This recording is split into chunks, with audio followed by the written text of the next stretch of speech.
स्थापित है यहाँ के जो ग्रामीण हैं उनके हक अधिकार की बात थी।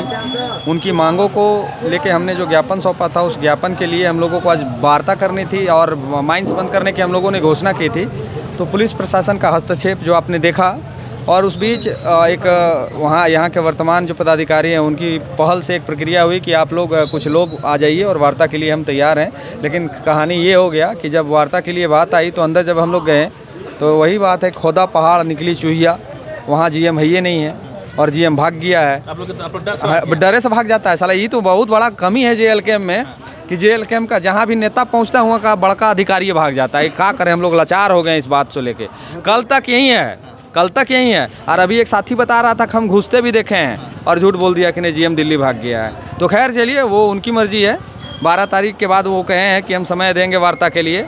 और ये जेएल कैम्प का प्रभाव आप देख रहे हैं। हम एक ऐसे जगह पे आज उपस्थित हैं जहाँ शायद दूसरे दल के लोग, लातेहार डिस्ट्रिक्ट है और लातेहार डिस्ट्रिक्ट में एक ऐसा जगह पे हम लोग अभी उपस्थित हैं जहाँ पे लोग ये चीज़ को बोल के और सोच के डर जाते हैं कि नहीं वहाँ जाएंगे तो वापस भी आएंगे कि नहीं आएंगे। लातेहार इस चीज़ को लेकर बदनाम रहा है शुरू से, और वहाँ पे जेएल कैम्प के 4 लोगों ने ये स्थिति उत्पन्न कर दी।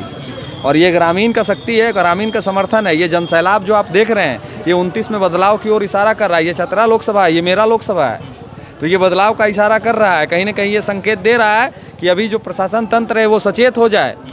कल हमारी बारी है, हम बार बार बोल रहे हैं इस बात को। आज जो ऑफिसर हमको रोक रहे हैं, कल मेरे टेलीफोन से वो भाग जाएंगे। अब फायर क्या हो गया?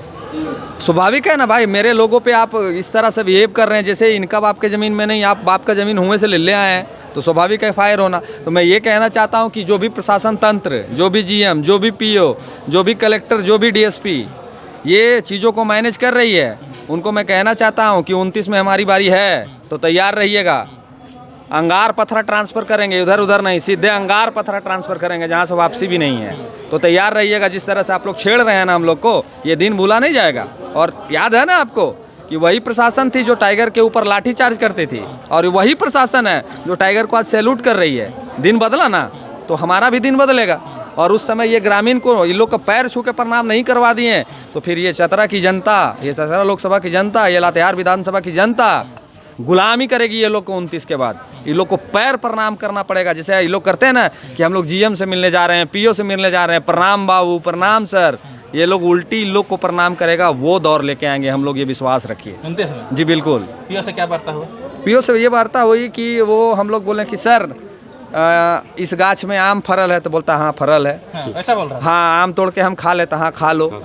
हमारा मालिक अभी नहीं है, यहाँ का जो मालिक है वो कहीं चला गया है। वो पीओ बनल काहे ले, हमको यही बात का समझ में नहीं आता है। वो साउथ इंडिया का रहने वाला है, प्रोजेक्ट ऑफिसर जो है उसको पता नहीं है कि प्रोजेक्ट ऑफिसर का क्या काम होता है। हाँ, लेकिन किसी के ऊपर फायर करना है, किसी को नौकरी से निकालना है, किसी का गाड़ी ब्लैकलिस्ट करना है, किसी को धमकी देना है, किसी को प्रताड़ित करना है, तो उसको बहुत अच्छी तरह से पता है कि हमको कैसे करना है। ये चीज़ में वो माहिर है। लेकिन जब आप किसी हक की बात कर देंगे तो बोलेगा हमार मालिक तो न, हमार मालिक दिल्ली चल गए हो, कोल माइंस के फैक्ट्री के बात करे चल गए, एगो नावा कंपनी हुआ खोल रहा होकर बात करे चल गए। तो ये स्थिति इस माइंस की है, इस परियोजना की है, ये पीओ का है। ये पीओ को हिंदी बोलने नहीं आता है। और ये कुछ समय के बाद जब इस पे ज़्यादा लोग प्रेशर कर देंगे तो कह देंगे हमारा तो हिंदी भी नहीं समझ में आता है। तो ऐसे ऐसे लोगों को ऐसे जगह पे ट्रांसफ़र क्यों किया जाता है जब उसको हिंदी बोलने और हिंदी सुनने समझ में नहीं आता है। हम इन अपन भाषा में अगर बोले लगेंगे तो कह देगा हमारा भाषा नहीं समझ में आता। तो ये सरकार को सोचनी होगी कि सुदूरवर्ती इलाके में जब आप किसी पीओ को ट्रांसफ़र करते हैं तो उनको इस बात का ख्याल रखना चाहिए कि हमारी भाषा को समझे, हमारी मर्यादा को समझे,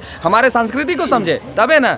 तो वो हाँ मैंने कुछ बोलिए तो हाँ, आप तो बैठे हुए थे सामने, आप तो सुन रहे थे। मैंने कुछ कहिए तो सब में हाँ, और करेगा वो कुछ नहीं, करेगा वो कुछ नहीं, लेकिन कहेगा सब में हाँ। तो ये स्थिति है इस परियोजना की। सुनने में आ रहा है कि खाना बनाने वाला आंध्र प्रदेश से आया है। यहाँ खाना बनाने वाला आंध्र प्रदेश से तो अबे न किया है।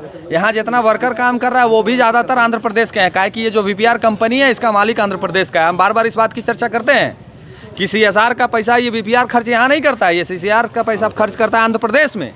तो इस बात की चर्चा हम लोग बराबर करते हैं। हमने बार बार कहा है कि झारखंड में झारखंडी कंपनियों को समय क्या बोलते हैं अवसर देना चाहिए, झारखंडी कंपनियों को काम करने का जिम्मा सौंपना चाहिए ताकि उनका हेड ऑफिस जो है वो झारखंड में हो और झारखंड में CSR का पैसा खर्च हो। ये लोग सारे आंध्रा के हैं, तो ड्राइवर, लेबर, मजदूर, दुनिया जहान जितना है सब आंध्रा के आया हुआ है। और यहाँ के जो हमारे ग्रामीण हैं वो अपने 2 कट्ठा दे के भी रोजी रोटी के लिए भी परेशान है। किसी को नौकरी से निकालो, किसी का गाड़ी ब्लैक लिस्ट कर दो, तो किसी को डकैत बना दो, तो किसी को चोर बना दो, तो किसी को उग्रवादी घोषित कर दो। ये स्थिति है इस परियोजना की। और अभी वर्तमान में इस परियोजना के 150 ट्रक, जिसमें 50 टन से ऊपर कोयला लदा हुआ था एक ट्रक में, ये हम नहीं कर रहे हैं, ये प्रभात खबर में छपी खबर है।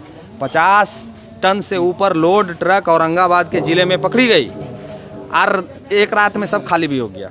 यही का था। हाँ, यही कथा था। माने ताज्जुब इस बात से हम है कि जब उस पर ओवरलोड था तो फिर वो सारे ट्रक खाली करके वापस कैसे आ गए? कौन दोषी है? ये प्रश्न है ना। ये प्रश्न बिहार सरकार से भी है और झारखंड सरकार से भी है कि जब चौपारण से आप क्रॉस करते हैं या फिर चतरा के जब आप हंटरगंज से क्रॉस करते हैं तो चेकिंग है ना, चेक पोस्ट लगा हुआ है ना बिहार झारखंड में।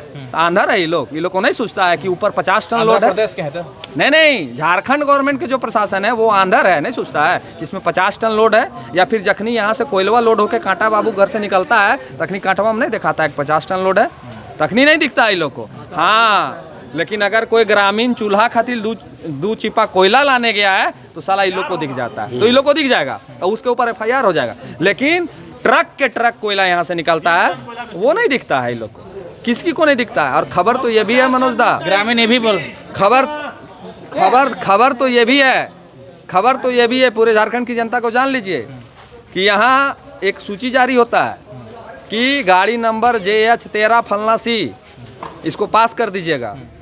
JH फलना C, इससे 60,000 ले लीजिएगा। ये गाड़ी पास करने का यहाँ 60,000 चार्ज है। कैसे पता चला ये सब बात? सूत्रों के हवाले से खबर ग्रामीण दे देते हैं। अच्छा, मीडिया का सूत्र है। अच्छा, हमारा भी सूत्र है ना। और बहुत सारे बंधु हैं जो झारखंड पुलिस में कार्यरत हैं लेकिन हैं झारखंडी, तो वो बताते हैं कि दादा हमरो बहुत तकलीफ है कि झारखंडी के सीना चीर दिया जा रहा है। आज यहाँ जितनी पुलिस प्रशासन देख रहे थे ना, उसमें ज़्यादातर लोग झारखंडी थे और वो लोग अपने आप को रोक रहे थे। नहीं तो आज पुलिस प्रशासन की ये पूरी व्यवस्था थी कि आपस में इन लोग को लड़ाओ, लाठीचार्ज कराओ और इन लोग के ऊपर FIR कर दो। लेकिन धन्यवाद देना चाहेंगे यहाँ के DSP महोदय को भी कि उन्होंने अपनी बुद्धिमत्ता का परिचय दिया और इस वार्ता को करने में उन्होंने अहम भूमिका निभाई। इसका वो हम तारीफ करेंगे, काहे कि वो चीज़ों को समझ चुके थे। कुछ तंत्र के लोग भी रहते हैं ना जो बगल से आए हुए हैं, तो उनको लगता है कि नहीं झारखंडी कैसे बोल सकता है। तो उनको आज ये बात का एहसास करा दिया कि झारखंडी माटी का बेटा भी है जो झारखंड पुलिस में है और झारखंडियों के हित में बात कर सकता है। धन्यवाद।